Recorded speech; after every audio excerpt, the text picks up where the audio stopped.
ഞാൻ റിവ്യൂ കൊടുക്കും. ഞാൻ എമ്പുരാൻ റിവ്യൂ കൊടുക്കും. എനിക്ക് റിവ്യൂ എൻ്റെ അഭിപ്രായം വന്നില്ല. ഞാൻ റിവ്യൂ കൊടുക്കുകയെന്ന് വെച്ച്. സുരേഷ് ഗോപി ഒരു വികാര ജീവിയാണ്. അത് പണ്ട് പറഞ്ഞു. ആക്ടർ മധു ഉൾപ്പെടെ പണ്ട് പറഞ്ഞു. പുള്ളി അമ്മ ഒരു ഗുണവും ചെയ്യുന്നില്ല. അമ്മയെ സംഘടന ഒരു നീതിയും കാണിക്കുന്നില്ല.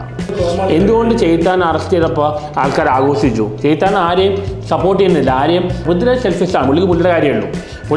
പുള്ളി ഇവിടെ സർവൈവിന് വേണ്ടി പുള്ളി സത്യം പറയും. ഇപ്പോൾ അത് സത്യം പറയും. ഇപ്പോൾ മമ്മൂട്ടി പോകാൻ പുറകെ നടക്കുകയാണ്. ഈ താങ്കൾ ഇങ്ങനെ ഈ ഫേസ്ബുക്കിൽ പോസ്റ്റ് ഞാൻ ഫേസ്ബുക്കിൽ 3 ഉണ്ട്. ഫേസ്ബുക്കിൽ കൂടുതൽ ഈ കുറിപ്പിലിടും 3 വരി 4 വരി. താങ്കൾ സിനിമയെ പറ്റിയിരുന്നുണ്ട്, താങ്കൾ വീട്ടുകാരെ പറ്റിയിരുന്നുണ്ട്, താങ്കൾ സഹോദരിയെ പറ്റിയിരുന്നുണ്ട്, താങ്കൾ നെഗറ്റീവായിട്ട് പല മോശമായി പറയുന്നത്. അതിന് ഇത്രയും കമന്റ് വരുമ്പോൾ താങ്കൾ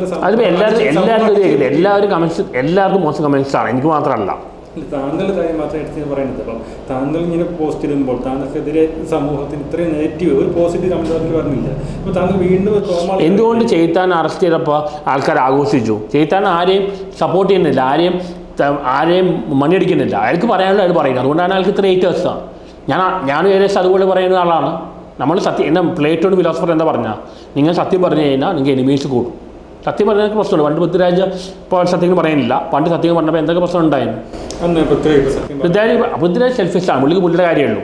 പുള്ളി ഇവിടെ സർവൈവിന് വേണ്ടി പുള്ളി സത്യം പറയും. ഇപ്പോൾ അത് സത്യം പറയും. ഇപ്പോൾ മമ്മൂട്ടി പോകാൻ പുറകെ നടക്കുകയാണ്. പണ്ട് ഇവർ സപ്പോർട്ട് ചെയ്യുന്ന ആളല്ലേ. ഇവരെല്ലാം സ്വാർത്ഥരാണ്. ഈ മലയാള സിനിമയിൽ ഹേമ കമ്മിറ്റി റിപ്പോർട്ട് എന്ന് പറയുന്നത് ഒരു അധോലോകം വരുന്നുണ്ടെന്ന് പറയാം. അത് താങ്കൾ വിശ്വസിച്ചിട്ടുണ്ടോ? ഒരു ധ്യാനം ഇതിലുണ്ടോ മലയാള സിനിമയിൽ? ഒരുപാട് ലോബിയുണ്ട്. പണ്ടാണ് ട്രിവാൻഡ്രം ഗ്യാങ്, കൊച്ചി ഗ്യാങ്, ഇപ്പോൾ മട്ടാഞ്ചേരി ഗ്യാങ്, അങ്ങനെ എല്ലാവരായിട്ടൊന്നും അഭിനയിക്കുന്നില്ല. ഇവർക്ക് ലോബിയില്ല. അത് വെച്ച് തന്നെയാണ് വർക്ക് ചെയ്യുന്നത്. ഈ അമ്മ എന്ന സംഘടന ഈ നിലവിൽ വരണമെന്ന് സാധ്യതയുണ്ടോ?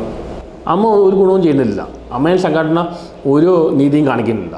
അമ്മയുടെ ആവശ്യമില്ല. അതല്ലേ പല ആൾക്കാർ താല്പര്യമില്ലാത്ത. അമ്മ ജെന്യൂൻ ഓർഗനൈസേഷൻ അല്ല. മോഹൻലാൽ പ്രസിഡന്റ് സ്ഥാനത്ത് വന്നാൽ തിരിച്ചു വന്നാൽ എന്താണ്? മോഹൻലാൽ വിരോധം തോന്നുന്നില്ല. മോഹൻലാൽ പറ്റിയൊരു അബദ്ധമാണ്. മമ്മൂട്ടി ബുദ്ധിപൂർവ്വം മാറിയെന്നാണ്. മോഹൻലാൽ പറ്റിയ അബദ്ധമാണ് അമ്മയുടെ പ്രസിഡൻ്റായത്.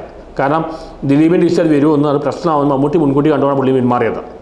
മോഹൻലാൽ പറ്റിയ മണ്ടത്തരമാണ്. ലാസ്റ്റ് അവസാന ചോദ്യം, ഇനി റിവ്യൂ പറയാൻ താങ്കൾ മുന്നോട്ട് വരുമ്പോൾ അത് റിവ്യൂ കുറയ്ക്കുകയാണ് ഈ സിനിമ? ഞാൻ റിവ്യൂ കൊടുക്കും. ഞാൻ എമ്പുരാൻ റിവ്യൂ കൊടുക്കും. എനിക്ക് റിവ്യൂ എൻ്റെ അഭിപ്രായം വന്നില്ല. ഞാൻ റിവ്യൂ കൊടുക്കുകയെന്ന് ചെയ്യും. എമ്പുരാൻ ഞാൻ റിവ്യൂ കൊടുക്കുകയെന്ന് ചെയ്യും. എമ്പുരാൻ മോശമാണെങ്കിലും എമ്പുരാൻ നല്ല as a fan, Mohanlal fan Empuraan നന്നാവണം ആഗ്രഹിക്കുന്നു, ഇഷ്ടപ്പെടുന്നു. പക്ഷെ എങ്ങനെ വരുമെന്ന് അറിയില്ല. കാരണം കുറേ സംശയങ്ങൾ വരുന്നുണ്ട്. എന്തായാലും ഫിലിം ഫിനാൻഷ്യലി സക്സസ്ഫുള്ളായി, സാമ്പത്തികമായിട്ട് വിജയിക്കും. പ്രീ റിലീസ് ബിസിനസ്സും 3 ദിവസത്തെ കളക്ഷൻ വെച്ച് അവർ ഫിനാൻഷ്യലി സക്സസ്ഫുള്ളാവും. പടം എങ്ങനെ വരുമെന്ന് അറിയില്ല. പൃഥ്വിരാജ് നല്ലൊരു ഡയറക്ടറാണ്. പൃഥ്വിരാജ് വലിയ ബുദ്ധിജീവി എന്നല്ല, പക്ഷേ ഈ ഇൻ്റലിജൻറ്റും ഇൻ്റലക്റ്റും വ്യത്യാസമുണ്ട്. പുള്ളി ജോൺ അബ്രഹാമിനെ പോലെയോ അല്ലെങ്കിൽ അരവിന്ദനെ പോലെയോ ഒരു ഡയറക്ടറൊന്നല്ല. അങ്ങനെ ഇൻ്റലക്ച്വലല്ല. പക്ഷേ ഒരു ഇൻ്റലിജൻ്റ് ആളാണ്. സിനിമയുടെ ടെക്നിക്കൽ സൈഡും എല്ലാം പഠിച്ചെടുത്ത ആളാണ്. അവസാനത്തെ ചോദ്യം, രാഷ്ട്രീയമായ ചോദ്യമാണ്. അതായത് മലയാള സിനിമയിൽ രാഷ്ട്രീയത്തിൽ പോയി MBA ആയിരുന്നാണ് സുരേഷ് ഗോപി. ഈ സുരേഷ് ഗോപി പുറത്ത് പൊതുസമൂഹത്തിൽ കാണിക്കുന്നത് സിനിമ സ്റ്റൈലിൽ കാണിക്കുന്നത്. സുരേഷ് ഗോപി ഒരു വികാര ജീവിയാണ്. അത് പണ്ട് പറഞ്ഞു. ആക്ടർ മധു ഉൾപ്പെടെ പണ്ട് പറഞ്ഞു. പുള്ളി ഒരു റാഷണലൈസ് ചെയ്യുന്ന ആളല്ല. പുള്ളി ആ സമയത്ത് വളരെ ഇമോഷണലായിട്ടുള്ള ആളാണ്. അങ്ങനെ ഇമോഷൻ കൊണ്ട് പുള്ളി നല്ലത് ചെയ്തിട്ടുണ്ട്. അറ്റ് സെയിം ടൈം പുള്ളി ഇങ്ങനെ റിയാക്റ്റും ചെയ്തിട്ടുണ്ട്. പുള്ളി വികാര ജീവിയാണ്. അത് പണ്ട് പറഞ്ഞു.